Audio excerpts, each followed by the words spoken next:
to found a propagated one of the great religious and become an invested effective political leader. দুনিয়ার ভিতরে কত নেতা আছে গরিবের সম্পত্তি মেরে খায়, তেল মেরে খায়, চাউল মেরে খায়, পচা চাউল মেরে খায়। আর মাইকেল ইসাক বললেন বিশ্ব নবীজি এমন পলিটিক্যাল লিডার কারো সম্পত্তি মারে না, ইয়াতিম আর মিসকিনের সম্পদ বুঝিয়ে দেয়। সুবহানাল্লাহ বলেন না। আমরা মৌলবীরা শুরু করেছি ইমাম আবু হানিফা রাহমাতুল্লাহ আলাইহি এক ওযু দিয়া এশা থেকে ফজর পর্যন্ত 40 বছর পড়ছে কি পড়ে নাই জানতেছি। কেউ বলে পড়ছে, কেউ বলে পড়ে নাই। তারাবির নামাজ 8 রাকাত না 20 রাকাত ডিবেট করতেছি। আমরা মৌলবীরা কোরআন গবেষণা দিয়া আমরা মৌলবীরা ভাত খাওয়াতে ব্যস্ত হয়ে যাওয়ার কারণে গোটা পৃথিবীতে মুসলমানরা মার খায়। ঠিক কি না বলে? মুসলমানরা এমনি মার খায় না, মৌলবীরা ফতোয়াবাজি করে। ঠিক কি না গো? এই ফতোয়াবাজি মৌলবীদেরকে বয়কট করা এখন সময়ের দাবি করা যাবে কিনা? সারা বিশ্ব নবীজির মাথার হেলমেট ভেঙে যা শহীদ করে দেয়, তাইফের প্রান্তরে বিশ্ব নবীজিকে পাথর নিক্ষেপ করে করে বিশ্ব নবীজিকে ক্ষত বিক্ষত করে দেয়। বিশ্ব নবীজি সহ্য করতে পারলেন না। বিশ্ব নবীজি দরবারে ইলাহির কাছে দোয়া করলেন, আল্লাহ গো আমি তো আর সইতে পারি না। এই যে নবুয়তের দায়িত্ব, রিসালাতের দায়িত্ব, এত মহান বড় দায়িত্ব, ওদের কাছে দায়িত্ব নিয়ে গেলে ওরা আমারে মারে, ওরা আমারে পাগল বলে, ওরা আমারে আঘাত করে, ওরা আমারে মারে। ও আল্লাহ এখন আমি কি করব, কি হবে আমার এখন উপায়? আমি তো দাওয়াতি কার্যক্রম চালাতে পারছি না। আল্লাহ সান্ত্বনা দেয়, ও নবীজি টেনশন করবেন, উঠে দাঁড়ান, একটু উঠে দাঁড়ান। ও রব্বাকা ফাকাব্বির, আপনার রবের জন্য তাকবীর দেন। আপনি দিন প্রতিষ্ঠার জন্য মাঠে কাজ করেন। সুবহানাল্লাহ। আমার ভাইরা, আমার একান্ত পঞ্চনের, আমার বিশ্ব নবীজিকে আল্লাহ পাক নবুয়ত দিলেন, রিসালাতের দায়িত্ব দিলেন। নবুয়ত আর রিসালাতের দায়িত্ব দেওয়ার পরেও আল্লাহ পাক সতর্ক করে দিলেন, মা কানা লিনাবিয়্যিন আইয়াকুল্লা ওয়া মান ইয়াকুলু ইয়াতি বিমা ক্বাল্লা ইয়াওমাল কিয়ামা সুম্মা তুওয়াফা কুল্লু নাফসিন মা কাসাবাত ওয়া হুম লা ইউজলামুন। আল্লাহু আকবার। আল্লাহ রাব্বুল আলামিন বলেন, নবী শুনেন, খবরদার, আপনাকে দায়িত্ব দেওয়া হয়েছে, আপনাকে নবুয়তের দায়িত্ব দেওয়া হয়েছে। লেবার কম্বল গায়ে দিয়ে ঘুমাবেন বিষয়টা এমন না। আপনি যদি মা কানা লিনাবিয়্যিন ইয়াকুল্লা, আমার পক্ষ থেকে দেওয়া ওহীগুলি যদি গোপন করেন, মায়ের ভয়ে যদি দাওয়াত দেওয়া বন্ধ করেন, ওয়ামান ইয়াকলুল ইয়াতি বিমা আদাল্লা ইয়াউমাল কিয়ামা, কিয়ামতের ময়দানে যা খিয়ানত করেছেন ও নবীজি খিয়ানতকারী সব সহ আল্লাহ পাক প্রকাশ করে দিবে। নাউজুবিল্লাহ বলেন। নবীকে সতর্ক করছেন, আপনাকে যে দায়িত্ব দেওয়া হয়েছে দায়িত্বটা ভালো করে পালন করুন। আপনি লেবগা দিয়ে শুয়ে থাকবেন না। আমাদের মতো যারা খলিফার দায়িত্ব আল্লাহ পাক দিয়েছেন, মৌলবীদেরকে বলছেন, মৌলবীরা শুধুমাত্র তোমরা বিদআত নিয়ে বসে থাকো না, তোমরা হক কথা বলো এবং বাতিলের বিরুদ্ধে লড়াই করো। ঠিক কি না বলেন? আমার ভাইয়েরা, এরপর আল্লাহ রাব্বুল আলামিন আবার সতর্ক করলেন, ইয়া আইয়ুহার রাসূল বাল্লিগ মা উনসিলা ইলাইকা মির রাব্বিক ওয়া ইল্লাম তাফআল ফামা বাল্লাগতা রিসালাতাহু। আল্লাহ রাব্বুল আলামিন বলেন, ইয়া আইয়ুহার রাসূল, হে আমার রাসূল, বাল্লিগ, আপনি তাবলীগ করেন, পৌঁছায় দেন। মা উনসিলা ইলাইকা, আমি আল্লাহ চাপ মির রাব্বিক, তোমার রবের প্রতি বলো, যা তোমাকে নাজিল করেছে তা পৌঁছায়া দাও।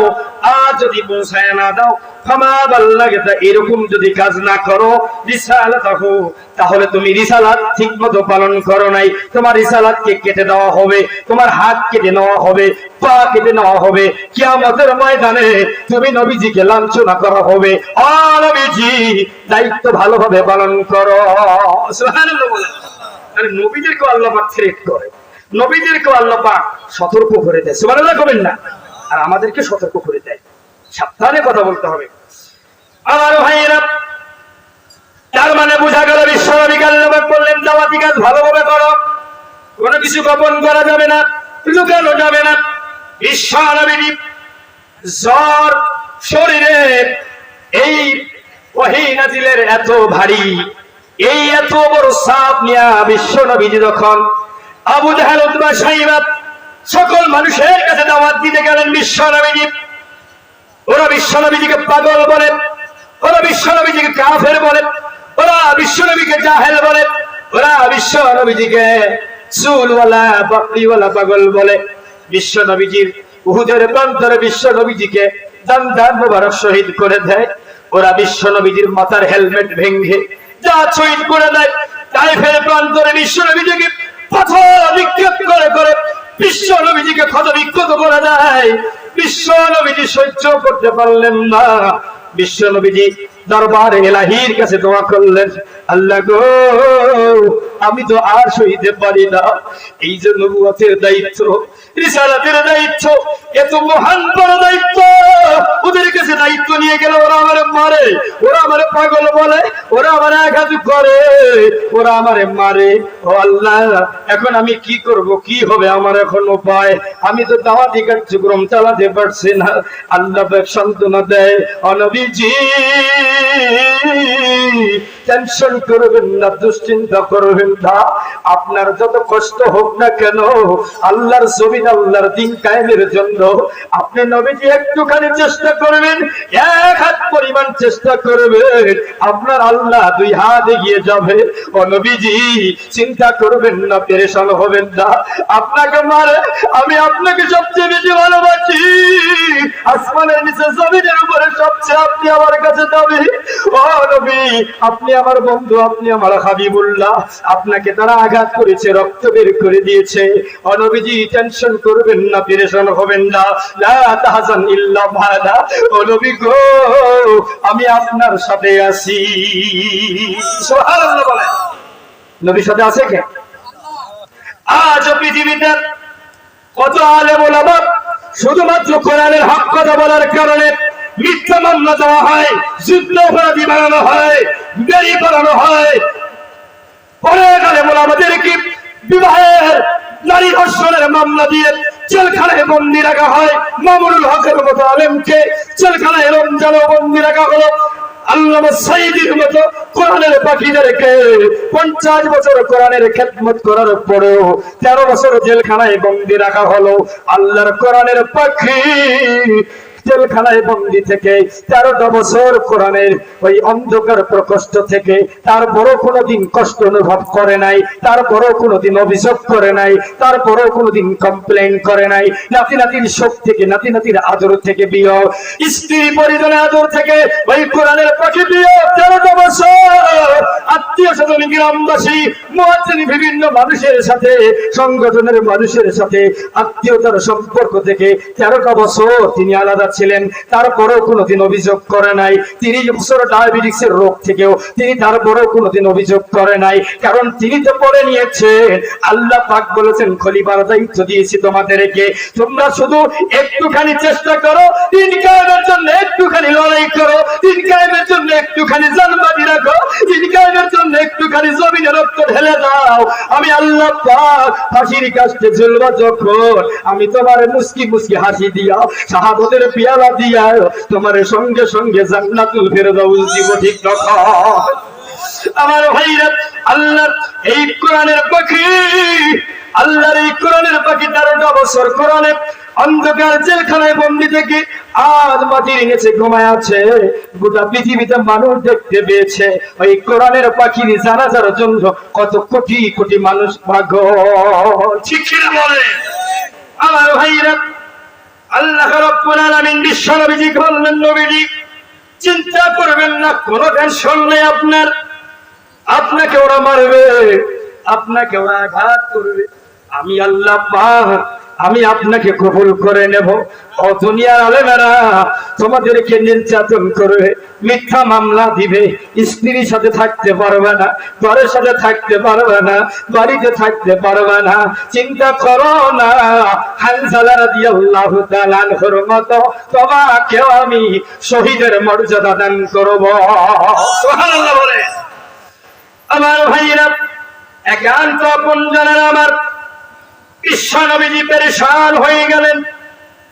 বিশ্ব নবীজিকে এইভাবে যখন জুলুম নির্যাতন করা হয়, বিশ্ব নবীজি আল্লাহর কাছে অভিযোগ করলেন।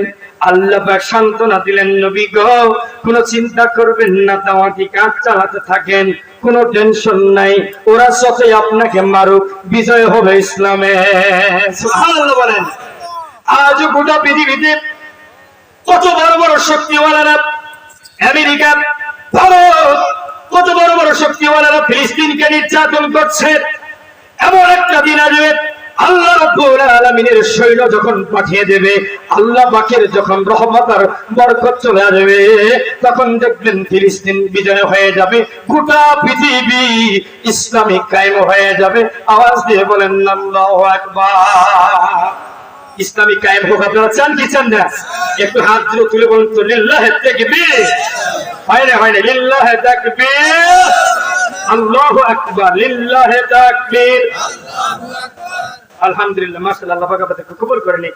তাহলে বিশ্ব নবী যে আল্লাহর কাছে অভিযোগ করলেন, আল্লাহ এভাবে তো চলে না, আমাদের কষ্ট হচ্ছে, একটু উপায় বের করে দেন। সুবহানাল্লাহ কোন। আমার ভাইরা, বিশ্ব নবী যে আল্লাহকে বললেন, আল্লাহ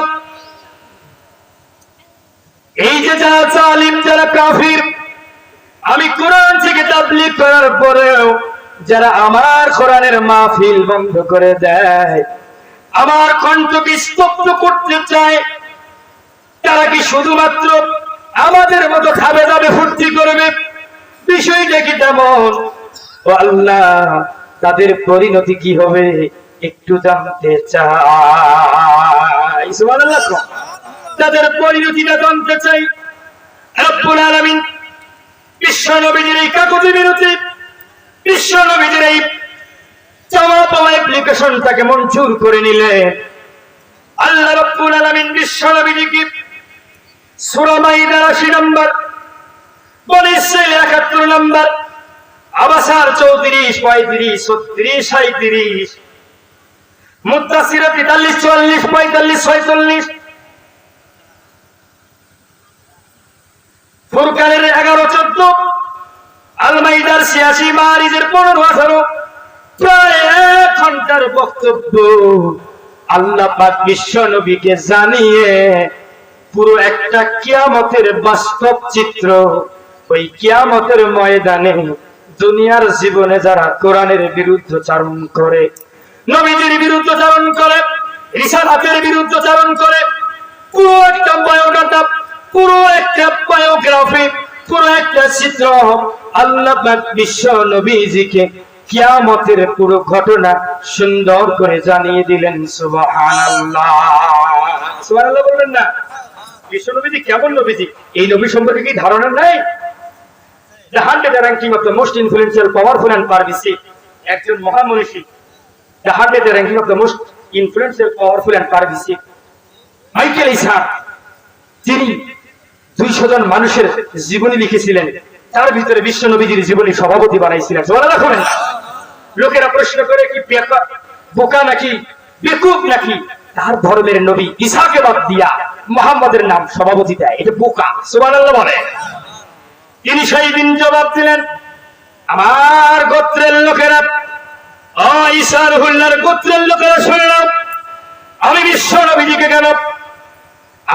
নবীজিকে কেন সভাপতি বানালাম? বিশ্ব নবীজি সাধারণ জনতার কোনো মানুষ নাই। বিশ্ব নবীজি হলো the 100 ranking of the most influential, powerful and pervasive।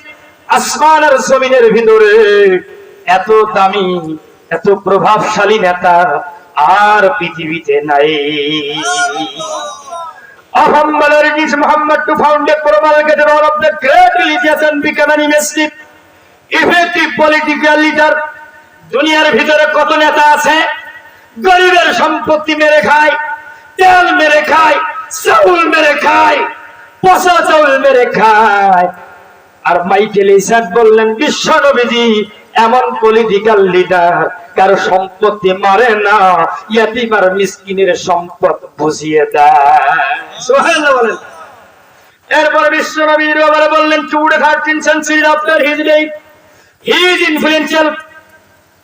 1300-1400 বছর হয়ে গেল, আল্লাহ পাক এই কোরআন অবতীর্ণ করেছেন।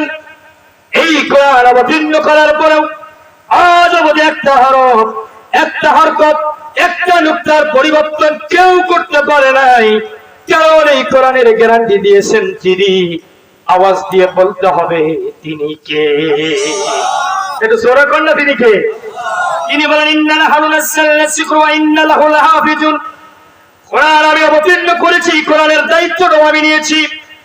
তাহলে বিশ্ব নবীর এত মর্যাদা ইহুদি ধর্মের লোকেরা বুঝে, আমরা মুমিনরা বুঝি না, ঠিক কিনা কম? আল্লাহ রাব্বুল আলামিন বিশ্ব নবীর ব্যাপারে মাহমুদুল হাসান সাইদ কোট করে এনসাইক্লোপিডিয়া কিতাবটির ভিতরে অনলাইন গুগলে সার্চ দিলে দেখতে পাবেন, লেখা দিলেন al Quran the holy book of Allah, the Veda of the God of the Islam is the foundation of Islam, being the eternal source of all spiritual, moral, religious and political laws, wahi the message of Allah that sent Almighty Allah to Prophet Muhammad sallallahu alaihi wasallam। বিশ্ব নবীর ব্যাপারে, কোরআনের ব্যাপারে কত বড় বড় মনীষীরা কত বক্তব্য দিয়ে গিয়েছেন, আমরা তো সেগুলা পড়ি না। আমরা মৌলবীরা শুরু করেছি ইমাম আবু হানিফা রাহমাতুল্লাহ আলাইহি এক ওযু দিয়া এশা থেকে ফজর পর্যন্ত 40 বছর পড়ছে কি পড়ে নাই জানতেছি। কেউ বলে পড়ছে, কেউ বলে পড়ে নাই। তারাবির নামাজ 8 রাকাত না 20 রাকাত ডিবেট করতেছি। আমরা মৌলবীরা কোরআন গবেষণা বাদ দিয়া, আমরা মৌলবীরা ভাত কাজে ব্যস্ত হয়ে যাওয়ার কারণে গোটা পৃথিবীতে মুসলমানরা মার খায়, ঠিক কি না বলে? মুসলমানরা এমনি মার খায় না, মৌলবীরা ফতোয়াবাজি করে, ঠিক কিনা কম? এই ফতোয়াবাজি মৌলবীদেরকে বয়কট করা এখন সময়ের দাবি। করা যাবে কিনা ইনশাআল্লাহ? গবেষণা বাদ দিয়া ফালতু ফালতু বিষয়, টুপি লম্বা হবে না খাটো হবে, তারাবি আপনা বিষ, এগুলা নিয়ে চলছে। মুনাজাত করা যাবে কি যাবে না? আরে বেটা এগুলা করলেও যা, না করলেও যা, আল্লাহ তোর মনের অবস্থা জানে, ঠিক কি বলে? গবেষণা করার দরকার আছে না নাই? আমার ভাইরা, এবার গভীর